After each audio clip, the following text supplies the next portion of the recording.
On this episode of AV Week, Windows moves to the cloud. We break down the numbers of InfoComm 2023 and backups and redundancies for critical systems. All that and more. Next on AV Week. The network for the AV industry. What are you listening to? This is AV. This is AVNation. This is AVNation. We can't say the future without AI. I mean, there's no way around it. 50% of workers now believe AI is going to improve their experience. When I come into the meeting room, I need a way to incorporate my AI with what's going on in the meeting. It's almost a bring your own AI type of a concept. Most of what we do in our day-to-day is going to change significantly. Hear the latest AV trends and predictions in this episode of Crestron's Smarter Spaces podcast on your preferred podcast platform. This is AV Week, episode 619, recorded Friday, June 30th, 2023. Broken Enough. This is AV Week, your weekly wrap-up of audio-visual news and information. My name is Tim Albright. I am your host. We are back, tanned and rested from InfoComm 2023, but it's only 2 weeks out, so yeah, of course we're going to talk about it. First and foremost, people we have to talk about the news and information we've got this week. Kate Adkins from Root Integration, who I got to meet in real life at InfoComm. Welcome, ma'am. Thank you. Thank you for having me. Absolutely. Also with us is an old friend. He's not old. I've just known him for a long time. Mr. Mike Brandis from Q-SYS. Hey, Tim. Good to be on. I'm less than a year from my last one. Jeez, you stop it. Is it really? It's 7 months. It's a record for me. That may be a record. Mitchell will have to fix that. I say that as it's his fault. It's totally mine. Also with us is David Title. David is from Bravo Media. Welcome, sir. Hey, Tim. Thanks so much for having me. Absolutely. So I mentioned InfoComm. We really are 2 weeks out from that, which it feels like it was yesterday, as well as feeling like it was, 6 months ago. So first and foremost, our first story is going to be InfoComm. Trade show attendance came out basically Friday evening, maybe Saturday of the show itself. They had 29,000 verified attendees. Very quickly, a side note on that. I've had issues with AVIXA in the past. Obviously we don't all agree on the same thing at the same time, and we don't see eye to eye 100%. I have to give them credit for doing this verified attendees the last couple of years. It's a push that they're doing. It is saying that this is how many people came to the show floor that were interested in the products, in the vendors, right? So 36,000 is what NAB would have said, right? Because that's the number of actual badges. InfoComm and AVIXA has made a point of saying this is the verified. These are the people who are actual attendees, minus people like Brandis and me, who had exhibitor badges, right? So we don't count, Mike, is what I'm saying.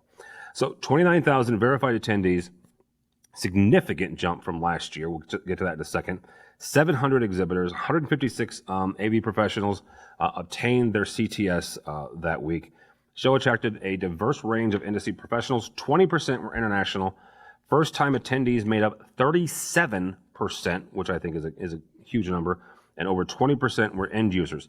In 2022, Las Vegas, show had 19,000 verified attendees, so pretty significant jump year over year. Mr. Brandis, you and I both had booths, which means that we saw our square and no more. But from a numbers standpoint and from an industry standpoint, what does this jump to darn near 30,000 verified attendees tell us? Well, I can tell you we were so busy that I wasn't even allowed in my booth. I'd be taking up too much space. So that's a good problem to have. I think it says that people are back and ready for live events, but I think anyone who was given that question would probably say the same thing. Just doing some quick math here, I think we are up 10,000, so roughly 50% increase over last year in Vegas.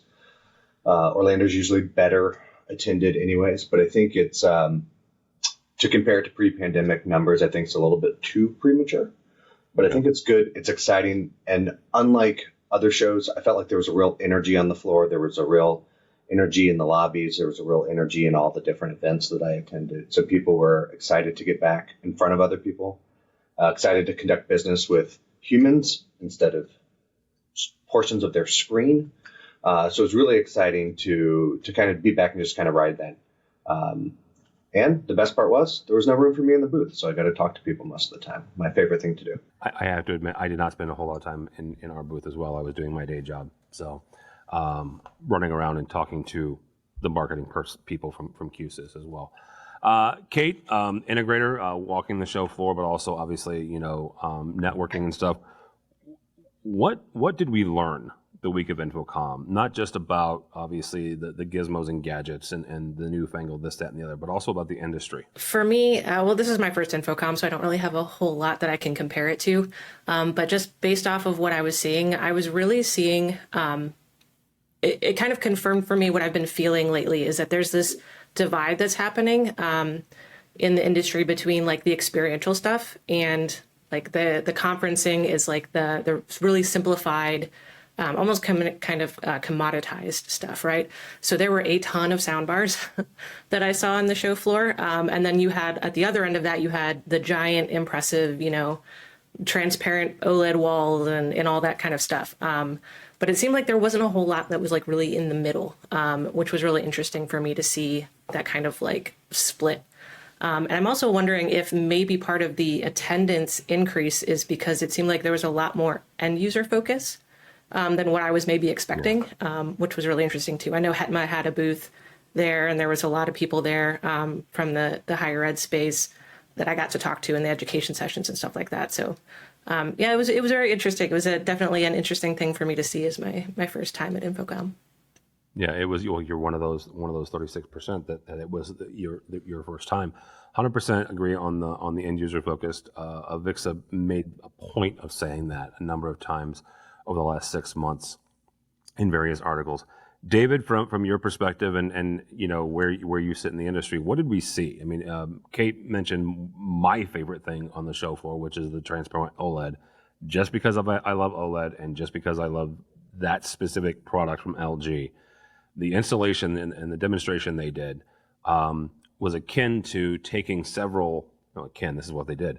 They took several transparent OLEDs next to each other, almost like a storefront window, right? That was kind of the experience there, and then put the content on it. And obviously, the content they created and they had different varying levels of opacity, so they could demonstrate the fact that, hey, this really is a piece of glass that you can see through, and have this experience for your clients, and obviously that very, very much leans into retail.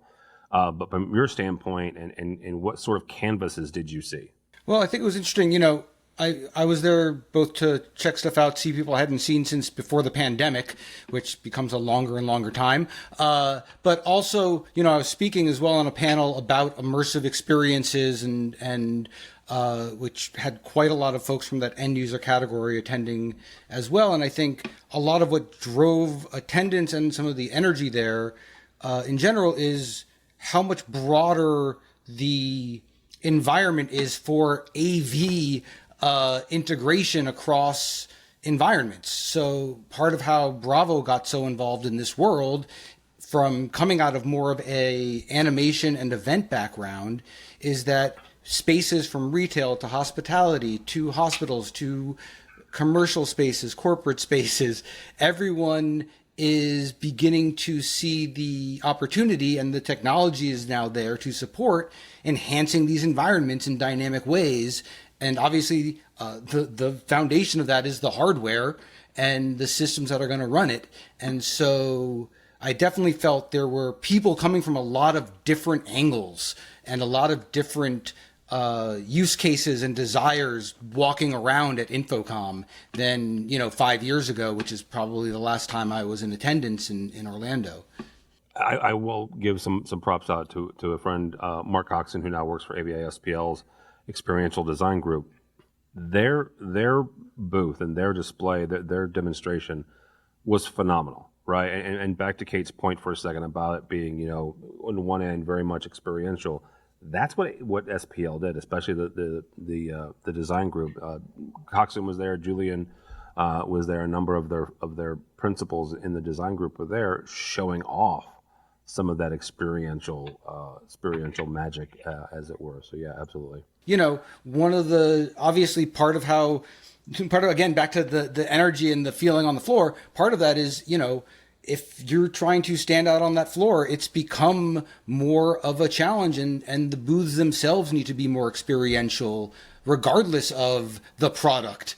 In many cases. And honestly, your LED display is only going to look as good as the content that's on it and the experience that's being created around it.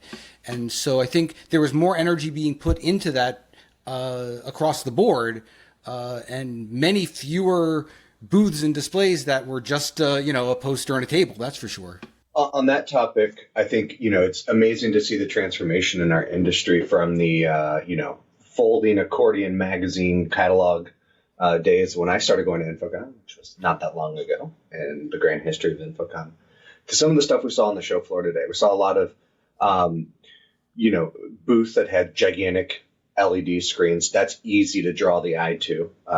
Virtual broadcast studios, DOOH advertising, you name it. That's easy. But some of these other, ones that aren't so easy, you see a lot of products stacked up next to each other. You see a lot of labels. You see a lot of cut sheets, and there's someone standing next to a table almost like, hey, is there something you want to buy from my stall here at the cool AV flea market that we're all attending?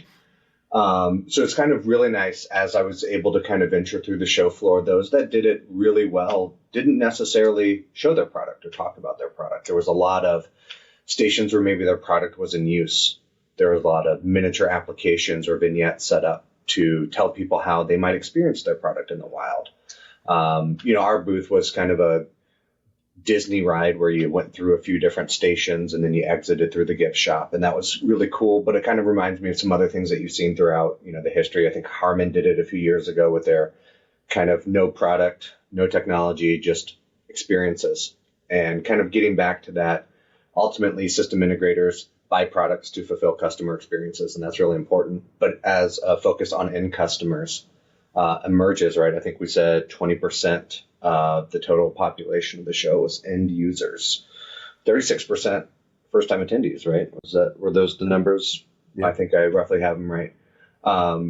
It's a good time in our industry for people's first experiences and end users' experiences to be how the technology accomplishes a problem, not what speeds and feeds do you have and what color black is your black box this year. Yeah, I mean, and that was something that I was really looking forward to as my first time going, is what I wanted to see on the floor. Was I wanted to see how can I use these products and give me examples, kind of give me that inspiration. One of the things that I saw, and it was, maybe something that I would never really use in my day-to-day job because we just don't do this, but I think Epson had a little projector that was shooting down on the floor and it was directing you through the booth. And I'm like, things like that, just that little thing, it just gives me a thought that I never had before, and just a different way to use your project, just a different way to see your product too. All right, our next story comes to us from our friends over at AV Magazine. A catastrophic failure of a control room transceiver resulted in the complete shutdown of the Dutch rail system. Reminds me back to our days at ISE, Mike. Causing widespread disruption, the incident exposed the vulnerability of critical infrastructure to technical glitches and raised concern about the robustness of control systems. The transceiver malfunctioned, leading to the loss of communications between the control rooms and the trains, bringing the entire rail network to a standstill. Thousands of passengers were stranded, and delays rippled across the country's transportation network. The incident serves as a stark reminder of the importance of maintaining and fortifying essential infrastructure to prevent such catastrophic failures from occurring in the future. If you have ever been to Amsterdam or if you've been to ISE prior to being in Barcelona, you understand the use case and the ubiquitousness of those trains, whether that's the metro or the trains that go, city to city. Kate, I'm going to start with you on this. Kate's an incredible programmer. This is 100% in my brain, a control and automation story. One of the things that the article points out is the reminder that backups and redundancies are important. Okay, start with that. Not to be silly, but redundancy means buying multiple pieces of the same gear. Yep. How do you get clients to understand that and quite literally buy into the idea of having redundant systems? Yeah, I mean, when I first read this article, the first thing that came to my mind was that IT team had a terrible day, right? And I think it's just something that when you're talking to customers about it, you got to consider how critical is this function? Like how bad of a day are you going to have if this whole thing just, falls down? You might be able to get way in, maybe a basic room or something like that. If that's down for a day, you can move a meeting or whatever. But if you have something that's running your whole head end, your whole environment, if it's a really critical function, if it's in, like a knock or something like that, you got to have that redundancy there because, electronics are electronics. Electricity does funny things sometimes, sometimes things fail and nobody can predict it. You got to have that stuff on hand to be able to swap, preferably to be able to automatically roll over and keep you going without any like real downtime. But the other thing that I saw in this article too that I thought was really interesting was the one quote that usually you get a notification if it breaks, then you know where the problem is, but this wasn't broken enough. And I think that was also a very interesting quote in there. And I think it goes to, it's not enough just to have the backups and the redundancies, but you also need to have ways to know what exactly the problem is. I mean, it took them, 15 hours to find that it was this one little broken piece. I mean, why did it take 15 hours? They clearly didn't have the right notifications. They didn't have enough information from the system to understand what was really happening. And it's really important to get that as both from a programmer side, we need to make that available in our systems, but also, the manufacturers, working with them, giving us, that information and that feedback back so we can act on these things and have useful information to maintain these systems. All right, David, Kate alluded to this. I tell my team all the time, this is not, nobody's going to die. This is not rocket surgery. There are elements, though, that we put in, things like NOCs, things like, command and control centers, that are incredibly crucial. Train systems, getting people from point A to point B and not stranded in the middle of nowhere. So as you guys are talking about not just the art, but also the infrastructure and keeping those systems up and running, how do you get clients to understand the importance of redundant systems? It's really complicated. And, again, this goes back to the thing where those end users are really getting so widespread. One of the interesting things that we've been trying to figure out and solve for instance, in the retail spaces, you can kind of get away with doing a very cool and, intensive experience within a flagship space. But then if there's a desire to take some element of that and roll that into 500 doors across America, the support systems that exist for that within that industry are very limited versus, let's say, you're doing a corporate rollout of, 500 conference rooms. They're going to have an IT department of some kind. They may not be able to deal with everything, but there's some internal support there. So a lot of it is figuring out kind of who's involved from that end user side and who needs to get involved to support that. And we've been doing a lot of outreach to integrators, to folks on the installation side, on the service side, to really understand how we can best engage them when we have clients that are looking to expand or improve on their overall digital environment. What does that really require? How do we get that to them so that they do have the right mix? And, I don't really think we have a client that I'm not going to name in the retail space with, not huge, let's say 10 doors across the US and Canada. And the last time we did a content update for them, we mailed thumb drives to each location. So, it's more than baby steps for a lot of these places to go from wherever they are to being in a place where they can actually get the value out of the hardware they have in that place, because the system that runs it, how it runs, who keeps it running, is everything between whether or not you're getting any value out of that final display or whatever it is that's showing out to the world. It's what we used to call sneaker net, David. Run it from one place to another. Brandis, from a manufacturing standpoint, Kate mentioned the fact that they didn't know for 15 hours where this one piece was broken. What can manufacturers do to not only, put things into place into their systems and their hardware and software, but also educate integrators to educate the end user? Yeah, before we get there, I do want to point out a few things. They had a failover network set up somewhere else. They were able to move things along. This is not a fly by the seat of your pants, do it yourself install, and it still experienced failure. So all systems are subject to failure, first of all, whether or not we're talking about AV systems, in this case, train automation systems. Think about databases being corrupted, causing flight delays, yada, yada, yada, on people's old school. Redundancy and resiliency is really just an intent that needs to be made by the end user in many cases. It's sometimes the first thing that gets tossed off the table when it comes time to value engineer. And the intent that they're saying is it's better to be affordable than reliable in many cases. Swapping out subpower components, like the gentleman in the article alluded to there, of course, with inexpensive transceiver modules, creating a really expensive problem.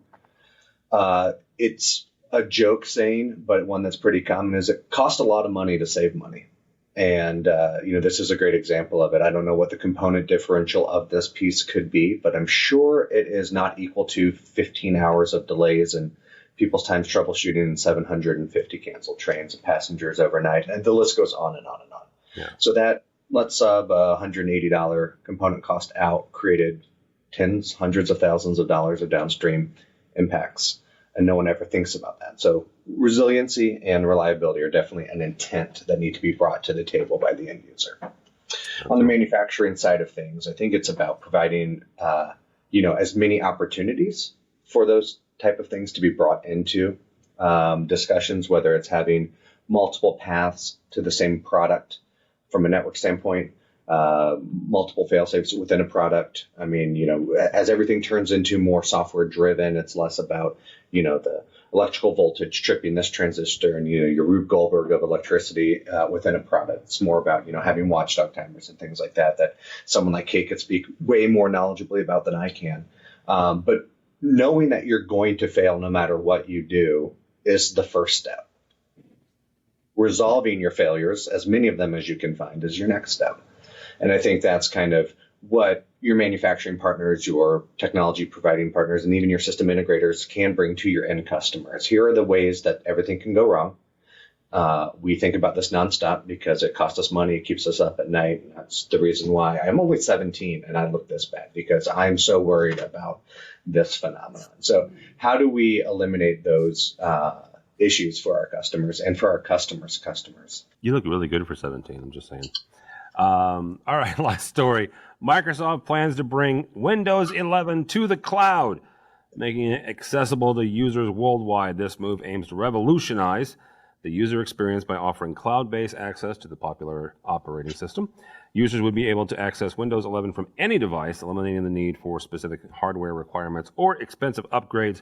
Microsoft's vision for cloud-based Windows 11 reflects their commitment to inclusivity and adaptability in the digital landscape, potentially opening up new possibilities for users globally.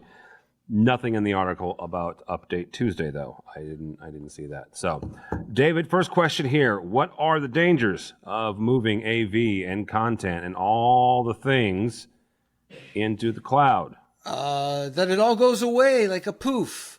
I think that's the big danger. Right? Yeah, look, I was thinking, because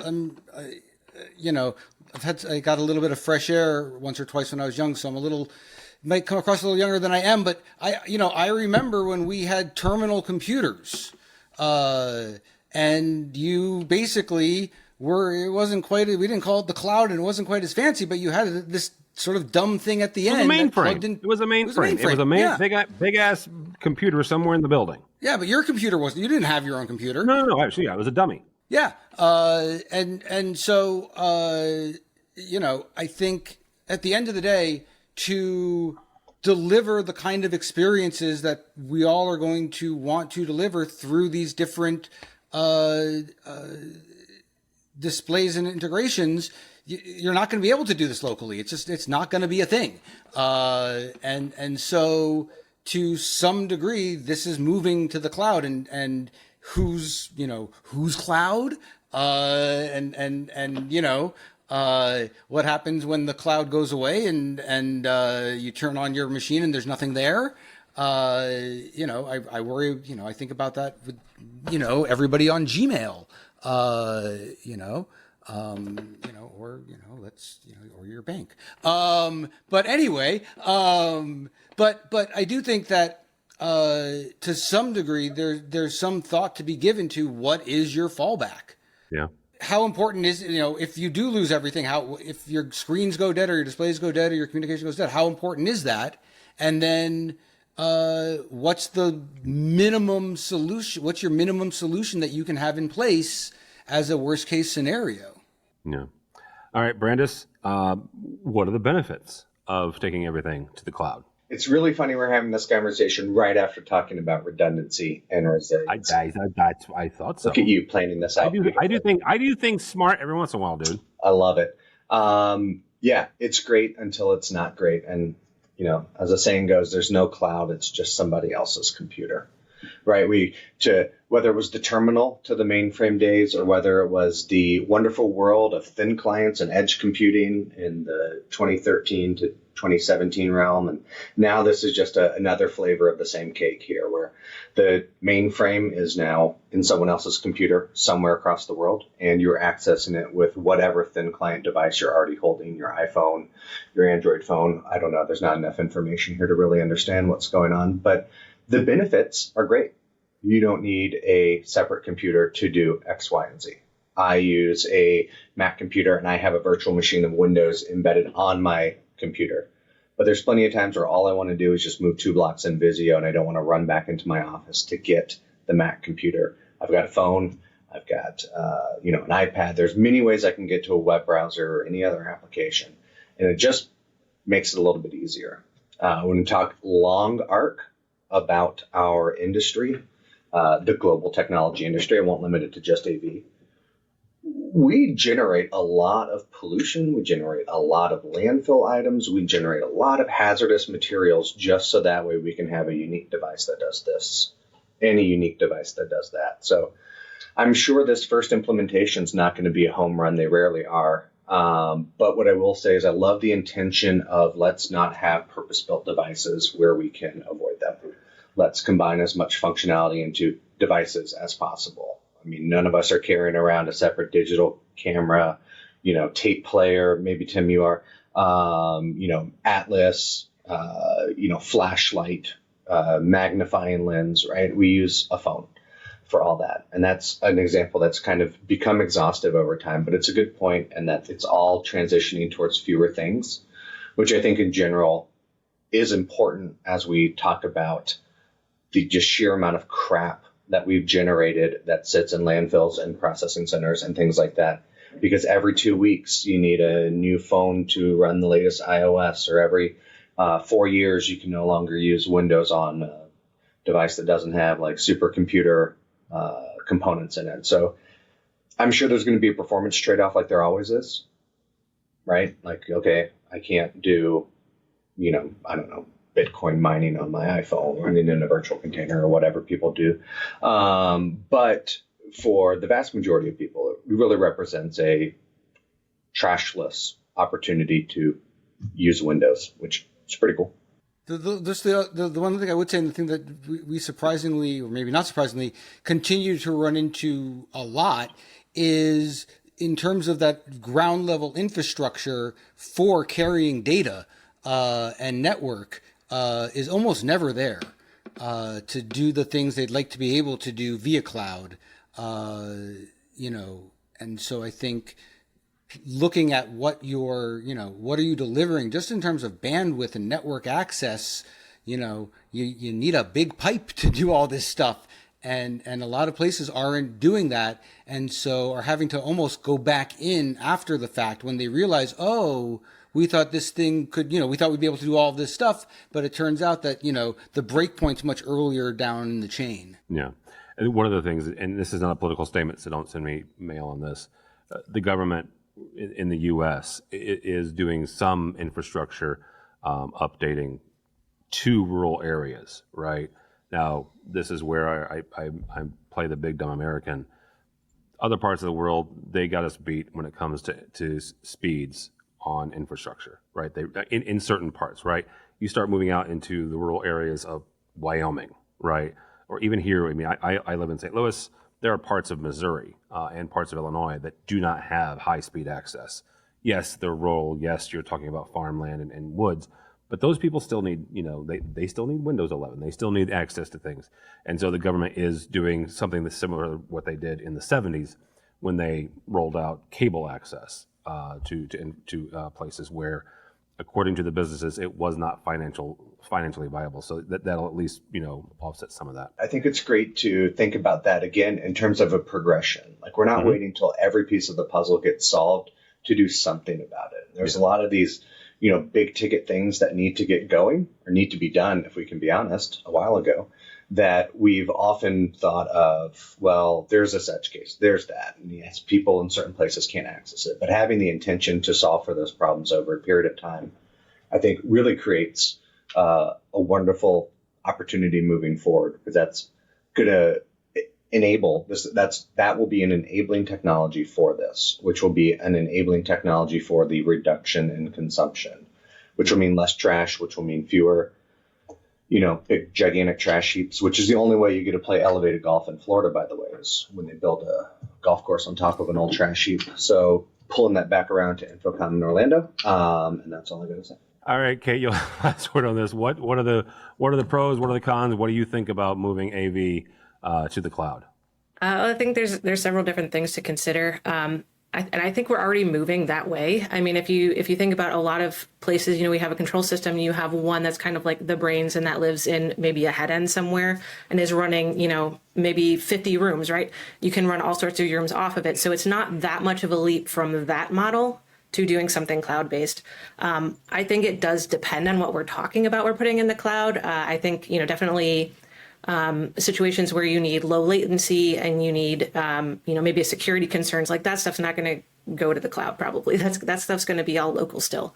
But something like your control system, that could very easily move into a cloud-based format. And I think there's definitely different things to think about there too, is in terms of, the monetary, way that things work. It's, if you're moving to the cloud, maybe you're moving to a subscription model, right? So you're, instead of having, this is my capital expense, I'm going to put in this conference room, I'm going to pay, X amount of dollars for this one-time purchase, maybe that's a recurring thing. And now you're subscribing to that conference room thing, right? And if somebody stops paying their bills, just like Teams, if you stop paying for that Teams license, it doesn't work anymore. Kate, I was with you up until then. And I say that as the guy who runs marketing at CTI. I freaking hate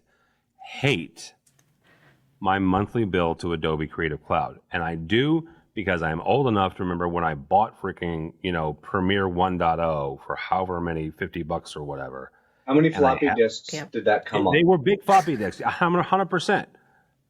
And I held on to it until I wanted the upgrade, right? And then I purchased the new one, right? And you're right. You are absolutely right. And every commercial integrator and Rave and other smart people have written about how the AV industry needs to move to AV as a service. But as one of the folks who pays for the freaking crap it pisses me off. Yeah, but I mean, the rest of the world is there. I mean, every TV channel you want to watch these days is a subscription service, right? I mean, there's what BMW is making, heated seats a subscription.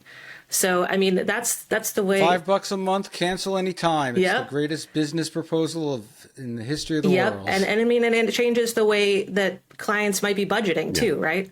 Because now it's not, this big one-time expense. It's just an ongoing operating cost. So it changes things there too. That dynamic changes a little bit. But then I think it also puts more of a duty on, integrators like us, if we're going to move in that kind of manner, to actually continue updating and evolving systems the same way the rest of the software world works.